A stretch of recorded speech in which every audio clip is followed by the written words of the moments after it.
For a moment in time they were one, young and old, Muslim and Christian, Egyptians holding hands around their cherished library in Alexandria, protecting it. It was January 2011. Hands Around the Library is the invigorating and heartwarming story of a powerful moment during the Arab Spring, and a story about the immense importance of libraries. The director of the Biblioteca Alexandrina at the time was Ismail Sirageldin, who is seen often in the book, and now you will hear him reading this story. Once upon a time, not a long time ago, many people in Egypt were sad and sometimes angry because they were not free to speak or vote as they wished or gather in groups. They knew about freedom, but only from books or the internet, or whispering inside the safe walls of our Alexandria library. Egypt's young people decided it was finally time to let their voices be heard, and so they began to march in the streets. First they marched in Cairo, but soon they marched in Alexandria too. They raised their voices, and many others followed. I am part of this story too.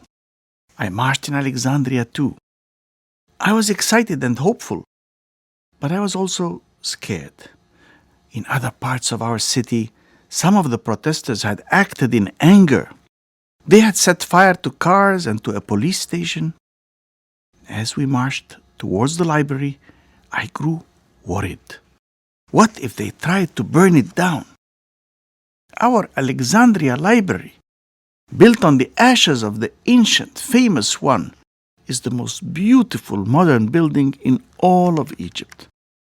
Our ancient Egyptian stories are kept alive here, in the books, and in the carved stone and shimmering glass of the building itself. We were free inside the library, even when we were not free outside. We could not let our Alexandria library burn.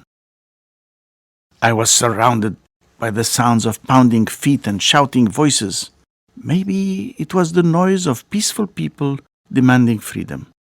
But maybe the people were so angry that they would hurt each other, hurt me, or hurt our library. Thousands of us were marching for freedom as if caught on a wave from the Mediterranean Sea.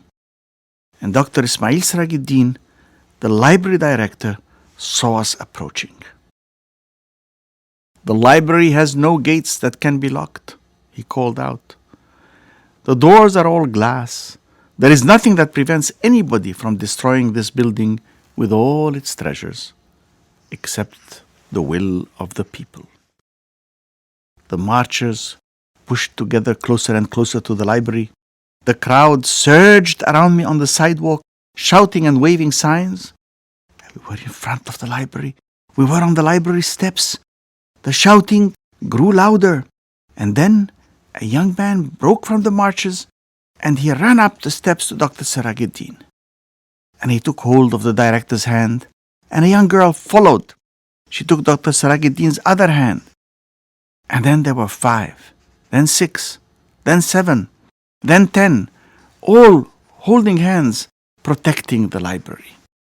Then I too broke into the chain that was stretching farther and farther, turning around the library, reaching towards the sea. And some of the marchers spread a huge Egyptian flag across the steps.